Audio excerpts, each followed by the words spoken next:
Hello everyone, it's Shane Kanto, your Wasteland Reviewer, and I had my 5th annual Oscar party last night and decided that I was going to ask my friends for questions again so that I could do my 3rd Ask Your Wasteland Reviewer video.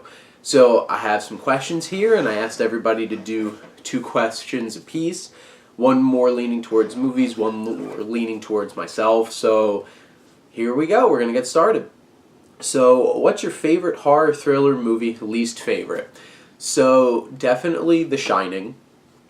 The Shining is one of the most unnerving movie experiences I've ever had, and feel that way every time I watch it, and absolutely love it. Kubrick, genius. Jack Nicholson is a force to be reckoned with on screen.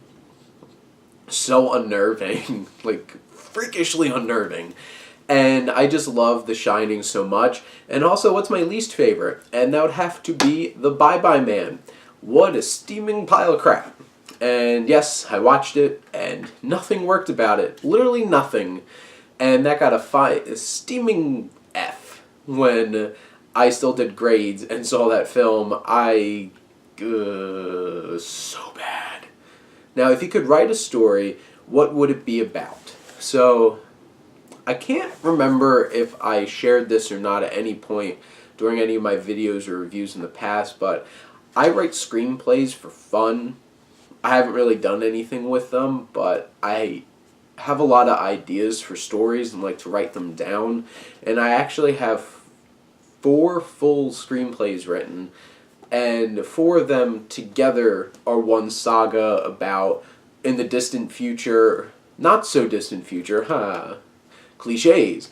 And the southern border of the United States has completely fallen, and drug cartels basically run all of northern Mexico and the southern United States.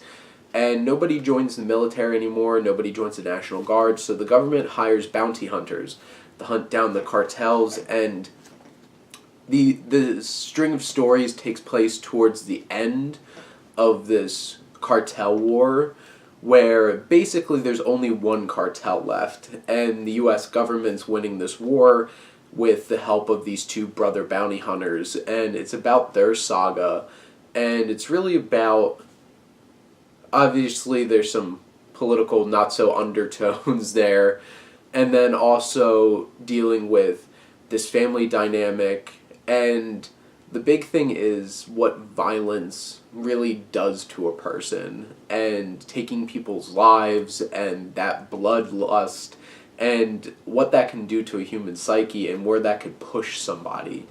And if living that life for too long ever takes you too far past the brink, and if you're able to come back from that. And that's kind of what those stories center around. So yeah. Maybe someday they'll get made. That would be really cool. But for now, they're just scripts on my laptop.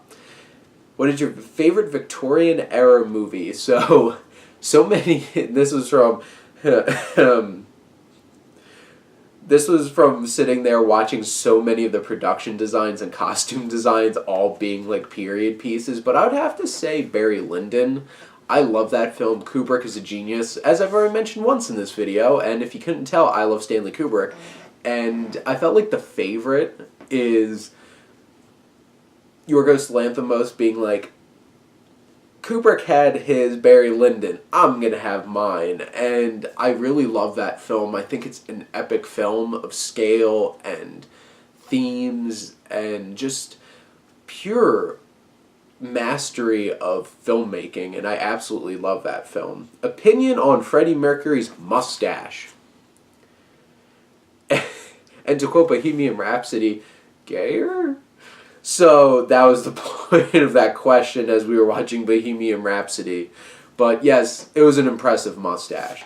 Sam Elliott impressive? No. Still an impressive mustache, though. Who do you think will win Best Supporting Actor? So these were written before that award was given, but because my brother's a huge Mahershala Ali fan and wanted to think about if he was actually going to win, I wanted Sam Elliott to win, but I was pretty sure Mahershala Ali was going to win, and look what happened, he won, so surprise.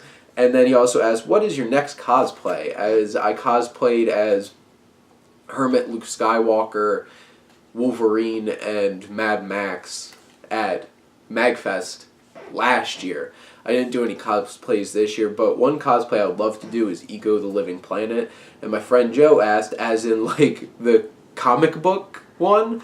And I'm like, no, I mean Kurt Russell, Ego the Living Planet. And I have my little Ego pop figurine up there. But I would love to do that and just swagger around as Kurt Russell, because that would be awesome. Actually, any Kurt Russell. I could do Snake Plissken, I could do McCreary, Jack Burton, any of them. I would have a lot of fun with that. 3 shows you're most excited that will come out this year. I got clarification from my friend Matt, and they don't have to be like new shows, but he did bring up a good point that I'm excited about that Twilight Zone reboot, because Jordan Peele. But BoJack, if a new season of BoJack is coming out this year, which it probably will be, yes. And actually I'm super excited about Fargo Season 4, since I've caught up on Fargo and absolutely love that show. I'm really excited about that. If Peaky Blinders was coming out this year, I'm not sure when, but I'm really excited for that to come back. And obviously The Good Place. Good Place is one of my favorite shows. A movie villain that had a motivation or goal that made you think or got you to agree with their side. So, obviously my first thought was going to the MCU and thinking about all their villains. And, you know, Thanos made some sense with what he wanted to do. How he wanted to do it, not so much. But then I got to Disney villains, and you know what? My first one is like just Hades from Hercules. Zeus is kind of a jerk. It's just like, yeah, my brother's gonna get sent down to hell, and he can hang out down there with a bunch of dead people, but I'm gonna flaunt my new baby around up here, and it's just like, I don't blame Hades. He was kind of like, what the hell, dude? And yeah, he's just kind of, and also it's James Wood, so he's great. But then my friend Joe made a great point is, what makes The Incredibles so amazing is Syndrome makes so much sense. And what if everybody could be super and defend themselves and have these powers with this technology? And that makes so much sense. Because what if these supers use it for evil? And what if you could defend yourself? And that opens up such a big conversation. And that's why The Incredibles is such a fascinating film. What is up with airline food? I was supposed to say that like Jerry Seinfeld. And I guess all airline food is up. Because you know, it's flying a plane. Iconic movie moment that changed the way you think. The first thing that popped in my head was the beginning of No Country for Old Men, when Sheriff Tom Bell has his monologue about the world that we live in. And so many of the things that he says in that film are so profound and really make you think about the world that we live in. And while that's juxtaposed over what Anton Chigurh is doing at the beginning of that film, and just this force of nature of evil, and just, I'm getting goosebumps, I'm getting chills just thinking about this. But another thing that I thought of, and this is more what changed my thoughts on film, is when I watched the chase at the end of The Road Warrior for the first time, and realizing something like that can work in a film and be that adrenaline rush. And I mentioned my scripts earlier, and they're heavily influenced by Mad Max and George Miller. And the Coens. Coens are a big influence on me, but George Miller is a huge influence on me. And I remember posting after he didn't win Best Director a couple years ago for Fury Road, that he truly influenced me and changed my outlook on film and inspired me to create these stories and sit down and actually put them down. So, yeah. Road Warrior. If you could have any career in Hollywood, what would you be? A lot of my friends got this wrong, and a lot of them assume producer because, you know, the money man in here, which realistically, that would probably be what I'd probably be most qualified to do. But I would love to be an actor. I think it would be really exciting and cool, and just being able to inhabit different person, this character, this story. And I would love to be in westerns. I would love to be in a comic book movie and be a superhero. I would love to do like a 70s detective story where like my look actually fits in. I know I just got a haircut, but that pomp and my lovely mutton chops really lend themselves to the 1970s. But and then when will you share your finished movie script? Would you ever seriously consider trying to have it made? I would love to. That would be so cool. But I don't know. I'm a little hesitant about them, and I guess feeling confident in them. I've had like serious writer's block for over a year, and I'm halfway through writing another script that was a lot more personal and less of a genre film. I feel much more comfortable in genre films, and I don't know. I got caught up in a lot of other stuff like work and teaching now and doing D&D and being a dungeon master, so I get to write stories all the time for that. And now I'm going to be contributing to Sif Pop website, and so I'll get back to it. Do you come from a land down under? And that's actually what this no card is actually asking. No, but that'd be pretty cool. I love Australian things.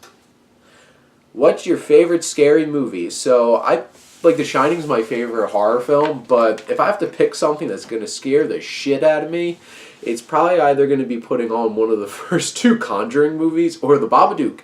Because you know what? First time I watched The Babadook was in the middle of the afternoon. It was like 1 o'clock in the afternoon in my living room with all the windows, like the blinds open. It was really bright out, and I was still curled up in a ball on the couch because I was afraid.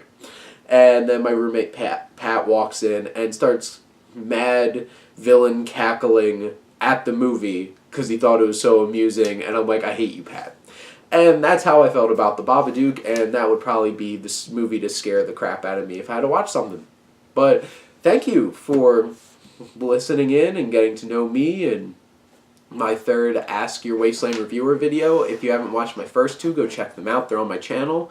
But thank you as always for your support here at the Wasteland Reviewer YouTube channel. I broke 70 subscribers and seem to be getting more views on some of my videos, so I'm super excited about that. I really appreciate all the support. This is just something I do for fun now, just to talk movies with people.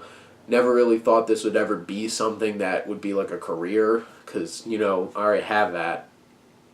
I have a full-time job and a part-time job, and this is another part-time job-ish. So, but thank you. And I love doing this, and I plan on keep doing this and keep improving on what I'm doing. Now I got a nice desk here, so it looks all official. And now for something completely different.